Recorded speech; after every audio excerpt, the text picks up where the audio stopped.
Hello friends, welcome to நித்தம் நித்தம் சமையல். நம்ம இன்னைக்கு ஹெல்த்தியான பாலக்கீரை குழம்பு எப்படி பண்ணுறதுன்னு பார்க்கலாம். இது களி சாதத்துக்கெல்லாம் ரொம்ப சூப்பராக இருக்குங்க. இப்போ எப்படி பண்ணுறதுன்னு பார்க்கலாம்.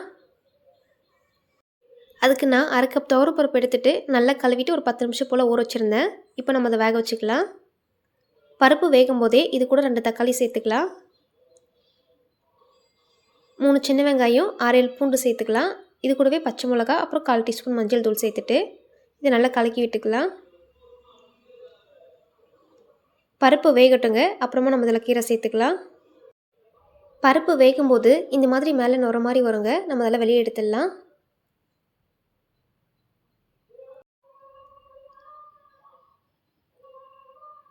இப்போ பாருங்கள், நம்ம எல்லாத்தையும் எடுத்தாச்சு. இது பருப்பு நல்லா வேகட்டுங்க. அப்புறம் பார்க்கலாம். பருப்பு நல்லா வெந்திருக்கு பாருங்கள். இந்த ஸ்டேஜில் நம்ம கொஞ்சமாக புளி தண்ணி சேர்த்துக்கலாம். அப்புறமா அந்த குழம்புக்கு தேவையான அளவு உப்பு, லாஸ்ட்டாக க்ளீன் பண்ண பாலக்கீரையை சேர்த்துக்கலாம். கீரை சேர்த்துட்ட அப்புறம் இது ரொம்ப நேரம் வேக வைக்கக்கூடாதுங்க. ஒரு 2 நிமிஷம் மட்டும் வேக வச்சு எடுத்துக்கலாம். நம்ம கீரையை ரொம்ப நேரம் வேக வச்சோம்னா இந்த குழம்போட கலர் வந்து பார்த்தாக்கா மாறிடுங்க.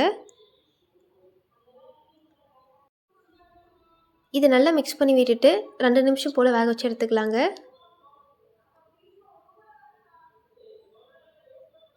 இப்போ பாருங்கள், கீரை நல்லா வெந்து வந்திருக்கு.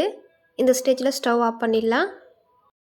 ஸ்டவ் ஆஃப் பண்ணிட்ட அப்புறம் இதில் இருக்கிற தண்ணியை வடிகட்டிக்கலாம். இந்த மாதிரி வடிகட்டிக்கோங்க. இப்போ இது ஃபுல்லாக ஆறட்டும். இது ஆறினதும் நம்ம மிக்ஸி ஜாருக்கு மாற்றிட்டு இதை அரைச்சிக்கலாம். நம்ம இதை சூடாகவே மிக்ஸி ஜாருக்கு மாற்றிட்டு அரைச்சோம்னா இது வெளியில் தெரிச்சிடுங்க. அதனால் இதை ஃபுல்லாக ஆற விட்டுடலாம். இப்போ பாருங்கள், இது நல்லாவே ஆறிருக்கு. இதை நம்ம ஒரு மிக்ஸி ஜாருக்கு மாற்றிக்கலாம். மாற்றிட்டு தேவைப்படும் போது கொஞ்சமாக அந்த கீரை வடித்த தண்ணியவே சேர்த்துட்டு கொரகொரப்பாக அரைச்சிட்டு வந்துடலாங்க. இந்த மாதிரி அரைச்சி எடுத்துக்கலாம். இது கொஞ்சம் கெட்டியாகவே இருக்குங்க.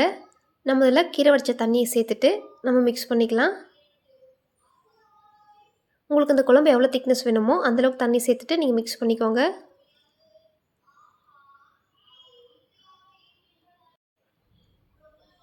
இதை நல்லா கலக்கி விட்டுட்டு அப்புறம் நம்ம தாளிச்சிக்கலாங்க. அதுக்கு ஒரு தாளிப்பு கரண்டியில் எண்ணெய் சேர்த்துக்கலாம். எண்ணெய் சூடானதும் இதில் தாளிப்பு வடகம் சேர்த்துக்கலாங்க. வடகம் பொரிஞ்சதும் இது கூடவே கருவேப்பிலை சேர்த்துட்டு நம்ம இதை தாளிச்சிக்கலாம்.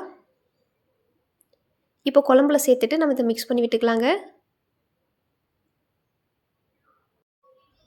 உங்களுக்கு குழம்பு எவ்வளோ திக்னஸ் வேணுமோ அதுக்கு தகுந்த மாதிரி நீங்கள் கீரை வேக வச்ச தண்ணியை சேர்த்துட்டு இதை அட்ஜஸ்ட் பண்ணிக்கோங்க.